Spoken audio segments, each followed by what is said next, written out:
Hello, Justin Fever here, and I just got done watching Alex Garland and Danny Boyle's 28 Years Later.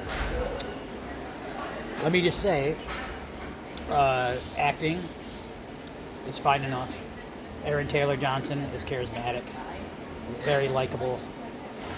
What was it? Jodie Comer, who plays his sick wife. She does well enough. She's a pretty good actress.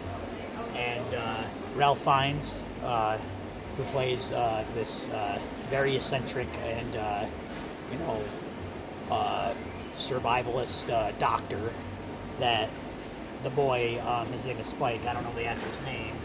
Uh, Goes and takes his mother out to treat or cure or whatever. Because in this kid's mind, he doesn't know if this disease can be cured or not. Let me just say, um, first half hour, 35 minutes or so, solid movie. I'd give it about a 7 out of 10, that first half. The best scene in the movie happens literally uh, in that first half hour.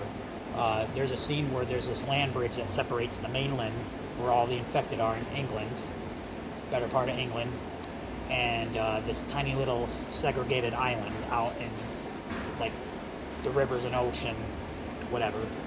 And more or less, this thing, this alpha infected, it's just a brute, just built, like Dwayne the Rock Johnson. Maybe not that big. Maybe WWE 90 2000 Rock, not now Rock, rated up Rock. But this guy runs after him and they're chasing him. And it's a really awesome scene. Other than that, then it gets weird. It gets very weird. Um, all I can say is that this is the weakest of the three, and I wasn't the biggest fan of 28 Weeks Later.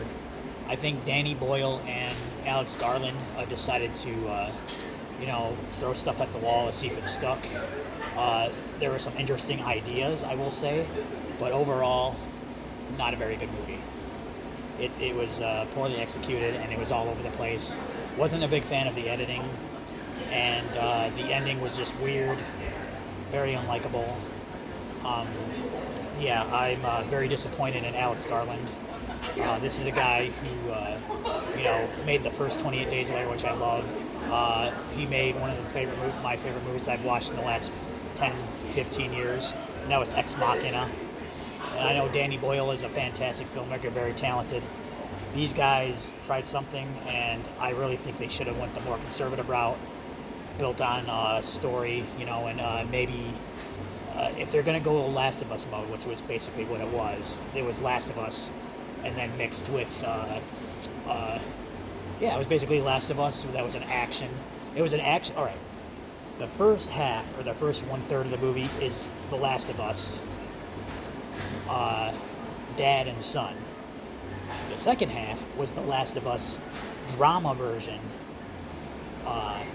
son and mother.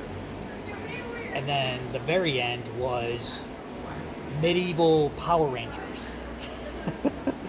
Alright, overall, I give it a 4 out of 10.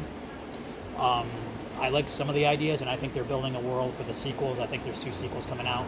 And if this is building it, this does not stand alone as a very good movie overall.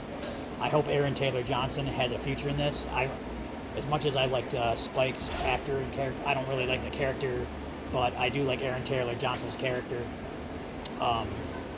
Because it's Aaron Taylor Johnson. He's a very charismatic actor. So overall, I would say 28 Years Later, 4 out of 10. If you're looking just for a solid cinematic movie experience, this movie is not for you. If you're just a fan of the 28 Days Later story, the zombies, give it a look. You may like it, because I think we're gonna have a very huge divide between fans. You're gonna have fans that love this movie, and then you're gonna have fans that hate it. Unfortunately, I fell onto the ones that hate it. Hate's a strong word, so I won't say it was actually hate, but in the same vein, I would say that a very mediocre performance, probably Alex Garland and Danny Boyle's worst collaboration for a movie. It sets up like a Walking Dead maybe storylines. You can maybe have different storylines involving. So we're at All right, so I'm gonna just leave it at that. 4 out of 10. I will check out the sequels and spin-offs that come off from this because I really think that's what they're doing here, and hopefully those will be their own fleshed out and better crafted and edited stories for in the 28 days, 28 weeks, 28 years universe. All right, this is Justin Fever signing off. Good night, goodbye.